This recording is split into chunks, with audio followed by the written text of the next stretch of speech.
Part 2। आत्मा का बंधन राख में गिरते ही वृषाली की सांसें थम गई थीं। शरीर ठंडा पड़ रहा था, मगर उसकी देह पर चमकता वह नीला चिन्ह, जिन्न की मुहर, अब भी जल रहा था। रात का तीसरा पहर था।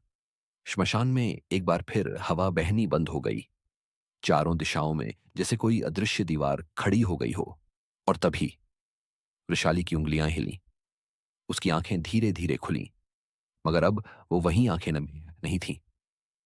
अब उनमें डर नहीं, बल्कि एक नई सत्ता का प्रभाव था। उसने अपनी कलाई को देखा। वहां एक काली रेखा थी जो नाभि तक जा रही थी। और फिर हवा में जिन्न की वही धुएं जैसी परछाई दोबारा उभरी। जिन्न बोला, मैं अब तुझ में समा चुका हूं, मगर शक्ति अधूरी है। अब तुझे मेरी भूख भी पूरी करनी होगी।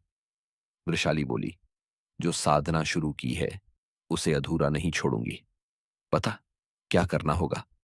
जिन्न की आवाज और गहरी हुई। देह मेरी हुई, अब आत्मा भी मुझे दे। पूर्ण बंधन तभी होगा जब तू स्वेच्छा से मुझे स्वीकार करेगी, भीतर से। वृषाली उठ खड़ी हुई। उसने अपने शरीर को देखा। अब उसकी त्वचा पर काले चिन्ह घूम रहे थे, जैसे कोई मंत्र उस पर लिखा जा रहा हो। चारों तरफ से राख उड़कर उसके चारों ओर घूमने लगी। त्रिकोण यंत्र फिर से जलने लगा। और तभी उसके पीछे जिन्न की परछाई ने उसके गले को छुआ। वृषाली ने आंखें बंद की और कहा, स्वीकार है। अगले पल राख, ऊर्जा और मंत्रों का विस्फोट हुआ। वृषाली अब हवा में तैर रही थी। उसकी देह और जिन्न की आत्मा एक हो चुकी थी। जब वो जमीन पर गिरी, उसके माथे पर एक नया तिलक था, जैसे किसी अग्नि विवाह का सिंदूर। अब वह तांत्रिका नहीं रही। अब वह उसकी वशीभूत थी।